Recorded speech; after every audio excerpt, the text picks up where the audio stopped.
बुधवार को 12 घंटे तक पुलिस के सवालों का सामना करने वाले मीडिया टाइकून पीटर मुखर्जी को आज भी पुलिस परीक्षा से गुजरना होगा। पुलिस ने पीटर को आज भी पूछताछ के लिए खार पुलिस स्टेशन बुलाया है। सूत्रों के मुताबिक 12 घंटे तक खार पुलिस थाने में पुलिस के सवालों का सामना करने वाले पीटर मुखर्जी से पुलिस ने करीब 250 सवाल किए। सूत्रों के मुताबिक पुलिस शीना के मर्डर का मनी कनेक्शन टटोल रही है, इसलिए पीटर से पूछा गया कि आपकी कुल प्रॉपर्टी कितनी है, प्रॉपर्टी में बच्चों में किस किस का कितना हिस्सा है। तो वहीं जिस वक्त पीटर थाने में थे उसी वक्त पुलिस ने पीटर के घर में भी छापा मारा और पीटर के घर से एक लैपटॉप, 2 लैपटॉप बैग, एक आईपैड, एक आईफोन और संपत्ति से जुड़े दस्तावेज जब्त किए। बुधवार सुबह करीब 10:20 पर खार थाने पहुंचे पीटर मुखर्जी रात 11:40 पर वापस अपने बंगले पर पहुंचे, लेकिन मीडिया से उन्होंने कोई बात नहीं की। उनके चेहरे को देखकर साफ लग रहा था कि पुलिस पीटर का कड़ा इम्तिहान ले रही है। गाड़ी में बैठते हुए पीटर ने मीडिया के सामने हाथ भी जोड़े। 12 घंटे तक खार थाने में रहे पीटर को इंद्राणी के सामने बिठाकर भी पुलिस ने सवाल पूछे। पीटर को देखकर इंद्राणी भावुक हो गईं और रोने लगी। इंद्राणी के सामने पीटर से सवाल जवाब करने के बाद शीना मर्डर के दूसरे आरोपी संजीव खन्ना और ड्राइवर श्यामराव राय के सामने बिठाकर भी पीटर से शीना मर्डर से जुड़े सवाल पूछे गए। इंद्राणी ने बुधवार को खार थाने में अपने वकीलों से मुलाकात की। इंद्राणी ने अपने वकीलों को यह बताया कि मिखाइल उसका अपना बेटा नहीं है, बल्कि उसने मिखाइल को गोद लिया है। इंद्राणी ने अब तक अपना गुनाह कबूल नहीं किया है। इंद्राणी के वकीलों के मुताबिक इस बार भी वकीलों से इंद्राणी की मुलाकात के दौरान 5 पुलिसकर्मी आसपास रहे और वकीलों को इंद्राणी से अकेले में बातचीत का मौका नहीं दिया गया। शीना मर्डर की जांच में अब सिद्धार्थ दास भी पुलिस के निशाने पर आ गया है। सिद्धार्थ दास ने मंगलवार को कहा था कि उसकी और इंद्राणी की शादी नहीं हुई है, बल्कि वो और इंद्राणी लिव इन रिलेशनशिप में रहा करते थे। बुधवार देर शाम कोलकाता पहुंची मुंबई पुलिस की टीम ने सिद्धार्थ दास से भी पूछताछ की। माना जा रहा है कि अगर जरूरत हुई तो सिद्धार्थ दास को मुंबई भी लाया जा सकता है।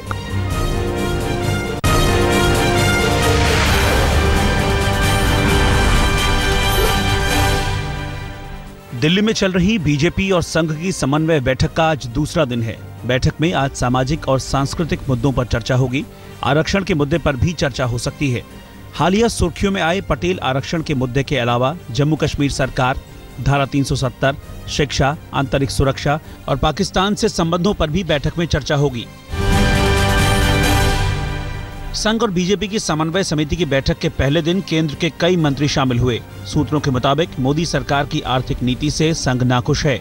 संघ ने वित्त मंत्री अरुण जेटली को सीधा निर्देश दिया है कि नीतियों के केंद्र में आम आदमी को लाया जाए, न कि उसे आंकड़ों के मकर जाल में उलझाया जाए। सूत्रों की माने तो संघ ने 1 रैंक 1 पेंशन पर भी सरकार से अपडेट लिया। संघ और बीजेपी की समन्वय समिति की बैठक पर सियासी वार भी जमकर हुए। कांग्रेस समेत तमाम विपक्षी दलों को एक बार फिर बीजेपी और मोदी सरकार पर संघ के इशारे पर चलने का आरोप जड़ने का मौका मिल गया, तो बीजेपी को भी मजबूरन सफाई देनी पड़ी कि ये महज एक समन्वय समिति की बैठक है जो कि पुरानी परंपराओं का हिस्सा है।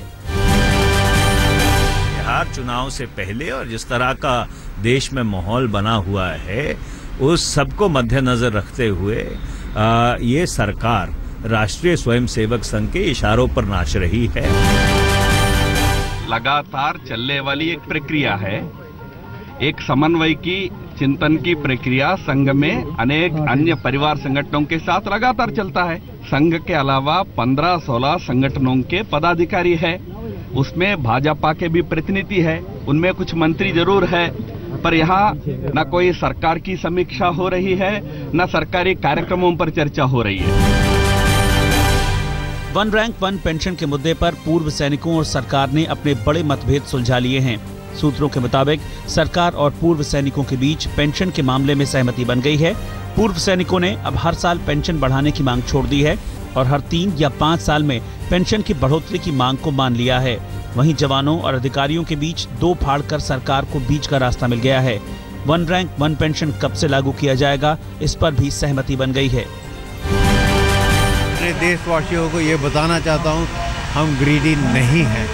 हमारा सिर्फ मुद्दा एक है, मुद्दा है कि जो जूनियर हमारे से रिटायर होगा उसकी सीनियर से पेंशन ज़्यादा नहीं होनी चाहिए। बेस लाइन उसमें करने में आपको रिव्यू 6 महीने में करना पड़े, 1 साल में करना पड़े, 3 में करना पड़े, वो आपके ऊपर है। हमारा कुछ से कुछ लेना नहीं। हमारा बॉटम लाइन जो है कि जूनियर जो है सीनियर से ज़्यादा नहीं। लखनऊ में आज समाजवादी पार्टी के संसदीय बोर्ड की बैठक होगी। ये बैठक आगामी बिहार विधानसभा चुनाव के मद्देनजर बेहद अहम है। जनता परिवार ने समाजवादी पार्टी को सीट बंटवारे में केवल 5 सीटें दी हैं। पार्टी का संसदीय बोर्ड इस बात पर फैसला लेगा कि चुनाव जनता परिवार से जुड़े रहकर केवल 5 सीट पर ही लड़ा जाए या अकेले लड़ा जाए या फिर कोई तीसरा रास्ता निकाला जाए। सूत्रों के मुताबिक पार्टी के बड़े नेता 5 सीट दिए जाने के फैसले से नाखुश हैं। सीनियर आईएएस अफसर शकुंतला गैमलिन को लेकर एक बार फिर केजरीवाल सरकार ने हैरान करने वाला कदम उठाया है। गैमलिन फिलहाल आधिकारिक रूप से छुट्टी पर हैं, लेकिन उनके लौटने से पहले ही अचानक उनके दफ्तर से उनकी नेम प्लेट हटाकर आईआरएस अधिकारी सुरेश जैन की नेम प्लेट लगा दी गई है।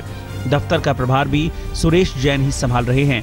सुरेश जैन आईआरएस में अरविंद केजरीवाल के बैचमेट अधिकारी रहे हैं। शकुंतला गैमलिन से दिल्ली सरकार का टकराव कोई नई बात नहीं है। इससे पहले खुद सीएम केजरीवाल ने ऑटो वालों की एक रैली के दौरान मंच से गैमलिन पर भ्रष्टाचार के गंभीर आरोप लगाए थे और इस बार गैमलिन के दफ्तर का चार्ज अचानक दूसरे अधिकारी को सौंप दिया गया। गैमलिन की गैर मौजूदगी में बिजली विभाग का प्रभार पहले से ही सुरेश जैन देख रहे थे। दिल्ली के सीएनजी फिटनेस घोटाले में जांच का नतीजा सामने आने से पहले जांच के तरीके पर ही सवाल उठने लगे हैं। डिप्टी सीएम मनीष विजिलेंस विभाग को चिट्ठी लिखकर कहा है कि जब पहले से घोटाले की न्यायिक जांच के आदेश दिए जा चुके हैं तो फिर एलजी ने एसीबी को जांच का आदेश क्यों दिया। सिसोदिया ने एसीबी से 7 सितंबर तक रिपोर्ट पेश करने को कहा है। आम आदमी पार्टी की दिल्ली सरकार ने लोकायुक्त की नियुक्ति के लिए 5 जजों के नाम का पैनल हाईकोर्ट के चीफ जस्टिस को भेज दिया है। एक बार फिर मामले में एलजी की अनदेखी करते हुए सीधा पैनल हाईकोर्ट के चीफ जस्टिस को भेजा गया है। अब दिल्ली सरकार लोकायुक्त एक्ट में तब्दीली करने के लिए विधानसभा का विशेष सत्र बुलाने की योजना बना रही है। दिल्ली में नवंबर 2013 से लोकायुक्त का पद खाली है। बिहार के समस्तीपुर में एक सभा के दौरान मुख्यमंत्री नीतीश कुमार को अचानक होश आ गया। नीतीश यहां एक उद्घाटन कार्यक्रम में भाषण दे रहे थे और सांख्यिकी स्वयंसेवक अपनी मांग को लेकर नारेबाजी करने लगे। नीतीश गुस्से में ऐसे लाल पीले हुए कि उन्होंने मंच से ही प्रदर्शनकारियों को धमकी दे डाली कि या तो संभल जाओ वरना सड़क पर ला दूंगा। चुप रहो यार, फालतू बिना मतलब का पूरी करो। ईमान करने से तुम्हारा मांग पूरा हो जाएगा। ठंडा होकर सुनो पहले, फिर आवेंगे तब मांग करना। अभी अब कौन सी मांग कर रहा है?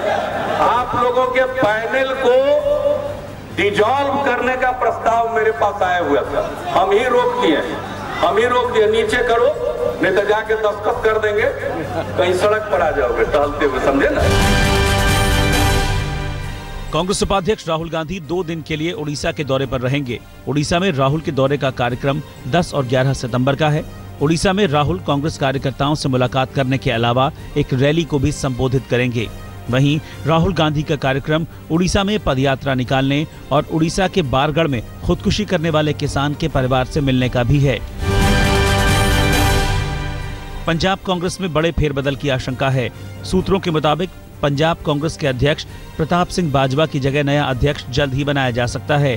नए अध्यक्ष के तौर पर अंबिका सोनी, सुनील जाखड़ और रवनीत बिट्टू का नाम सबसे ऊपर माना जा रहा है। कैप्टन अमरिंदर को पार्टी कैंपेन कमेटी का चेयरमैन बना सकती है। कैप्टन पिछले 1 हफ्ते में पार्टी अध्यक्ष से 2 बार मुलाकात कर चुके हैं। दिल्ली के जंतर मंतर पर आम आदमी पार्टी की सभा में खुदकुशी करने वाले किसान गजेंद्र को शहीद का दर्जा दिए जाने पर केजरीवाल सरकार ने दिल्ली हाईकोर्ट को अब तक न तो कैबिनेट नोट की कॉपी दी है और न ही कोई सफाई। हाईकोर्ट ने मामले में सरकार को कड़ी फटकार लगाई। दरअसल एक पीआईएल में गजेंद्र को शहीद का दर्जा दिए जाने के फैसले पर सवाल उठाए गए थे। मामले की अगली सुनवाई 14 अक्टूबर को होगी।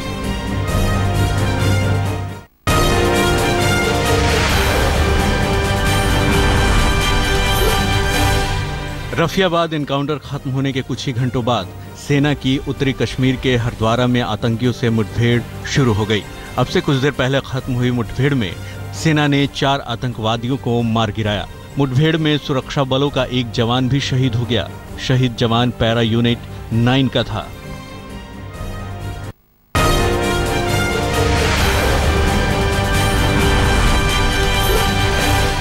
जम्मू कश्मीर के बारामूला में राफियाबाद एनकाउंटर बुधवार शाम खत्म हो गया। सेना को इस एनकाउंटर में हिजबुल के एक आतंकी को मार गिराने में कामयाबी मिली। एनकाउंटर में सेना का एक जवान भी शहीद हो गया। दोनों तरफ से 10 घंटे तक गोलीबारी होती रही, जिसमें एक घर की बिल्डिंग भी ध्वस्त हो गई। आतंकी सज्जाद से पूछताछ का नया वीडियो सामने आया है। सज्जाद ने खुलासा किया है कि 3 महीने की ट्रेनिंग के दौरान उसे ग्रेनेड हमला, AK-47 और रॉकेट लॉन्चर चलाने की ट्रेनिंग दी गई थी। सज्जाद ने यह भी बताया कि शारीरिक प्रशिक्षण के दौरान कई किलोमीटर तक दौड़ के अलावा तैराकी और घुड़सवारी की ट्रेनिंग भी दी गई थी। विदेशों में जमा काले धन के मामले में आज सुप्रीम कोर्ट में अहम सुनवाई है। SIT की पहली स्टेटस रिपोर्ट दिए जाने के बाद काले धन के मसले पर जहां ये पहली सुनवाई है, वहीं आज SIT काले धन की जांच के मामले पर सुप्रीम कोर्ट को स्टेटस रिपोर्ट भी सौंप सकती है। पूर्व प्रधानमंत्री डॉक्टर मनमोहन सिंह को कोयला घोटाले में आरोपी बनाए जाने की मधु कोड़ा की याचिका पर आज CBI दिल्ली की पटियाला हाउस कोर्ट में अपनी दलील रखेगी। मधु कोड़ा के वकील ने बुधवार को मामले में अपनी दलीलें रखते हुए कोर्ट में कहा था कि कोयला विभाग के मंत्री रहते हुए स्क्रीनिंग कमेटी में जो कुछ भी हुआ, उनकी देखरेख और जानकारी में हुआ था। कोयला खदानों और स्पेक्ट्रम की तर्ज पर अब सरकार 69 तेल और गैस फील्ड्स भी नीलाम करेगी। बुधवार को हुई कैबिनेट की बैठक में इस नई योजना को मंजूरी दी गई, जिसमें सरकार रेवेन्यू शेयरिंग मॉडल पर काम करेगी। जिन 69 गैस और ऑयल फील्ड्स की नीलामी होगी, उनमें करीब 70,000 करोड़ के गैस और तेल होने का अनुमान है।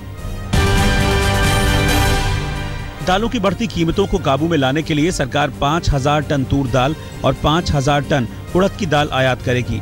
ये दालें 5 सितंबर तक देश में आ जाएंगी, जिसके बाद दालों की कीमत में कमी आने की उम्मीद है।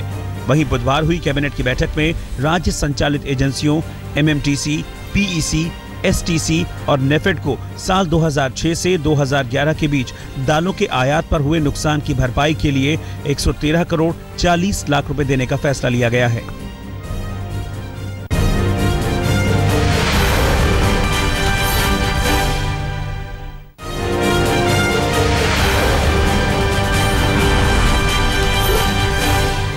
दिल्ली के RML अस्पताल में भर्ती इस महिला की हालत इसके अपने पति ने की है। शाहीन करीब 80% तक जल चुकी है और फिलहाल उसकी हालत नाजुक बनी हुई है।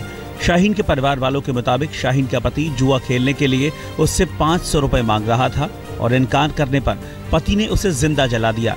शाहीन 7 महीने से गर्भवती भी थी। पुलिस ने मामला दर्ज कर आरोपी की तलाश शुरू कर दी है। यूपी पुलिस की बहादुरी की कुछ नई तस्वीरें कैमरे में कैद हुई हैं। इटावा थाना कोतवाली में तैनात SI सुशील कुमार योगी बीच सड़क 3 युवकों से उठक बैठक करवा रहे हैं। आरोप है कि इन तीनों युवकों की SI साहब ने जमकर धुनाई भी की। इन युवकों का कसूर केवल इतना था कि ये युवक सड़क पर धूम्रपान करते हुए SI साहब को दिख गए थे।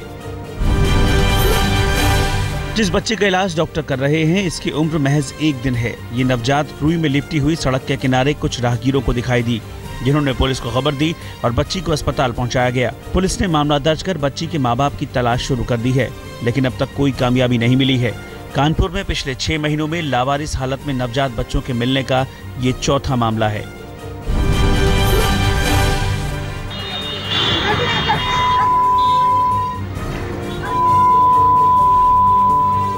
ये ग्वालियर की लेडी सिंघम है। सड़क पर मध्य प्रदेश पुलिस की लेडी कांस्टेबल अपने दोपहिया वाहन से जा रही थी और अचानक ऑटो से टक्कर हो गई। बीच सड़क लेडी कांस्टेबल ने ऑटो ड्राइवर की जमकर धुनाई कर दी। गालियां तो लेडी सिंघम की जुबान से फूलों की तरह झड़ने लगी। लेडी सिंघम की बहादुरी का ये वीडियो मोबाइल कैमरे में कैद हो गया। दिल्ली से सटे गुड़गांव में दिन दहाड़े पुलिस और बदमाशों के बीच मुठभेड़ हुई। चारों बदमाश सेंट्रो कार में सवार होकर जा रहे थे और पुलिस इनका पीछा कर रही थी, लेकिन अचानक इन बदमाशों ने पुलिस वालों पर फायरिंग शुरू कर दी। इसके बाद दोनों तरफ से गोलीबारी हुई। करीब 1 घंटे चली मुठभेड़ के बाद पुलिस ने चारों बदमाशों को गिरफ्तार कर लिया। फायरिंग के दौरान एक बदमाश के पैर में गोली लगी है, उसे अस्पताल में भर्ती कराया गया है। दक्षिण पश्चिमी दिल्ली के बिंदापुर प्रेमनगर इलाके में चोरी का ऐसा मामला सामने आया है, जहां चोरों ने प्रॉपर्टी डीलर के ऑफिस से LED टीवी पर ही हाथ साफ कर दिया और फरार हो गए। चोरी की ये वारदात ऑफिस में लगे CCTV कैमरे में कैद हो गई। पुलिस अब CCTV फुटेज के आधार पर चोरों की तलाश कर रही है, लेकिन अभी तक पुलिस के हाथ खाली हैं। पश्चिमी दिल्ली के जनकपुरी में एक निजी अस्पताल पर इलाज में लापरवाही का आरोप लगा है। आरोप है कि 6 साल की मासूम बच्ची समायरा की मौत डॉक्टरों की लापरवाही की वजह से हुई। बच्ची को बुधवार सुबह 9 बजे मामूली बुखार के बाद अस्पताल में भर्ती कराया गया था। अचानक शाम 4 बजे डॉक्टरों ने पहले माँ बाप से एम्बुलेंस मंगवाने और दूसरे अस्पताल में ले जाने को कहा। जब तक एम्बुलेंस पहुंचती तब तक बच्ची की मौत की खबर दे दी। परिवार की शिकायत पर पुलिस मामले की जांच कर रही है।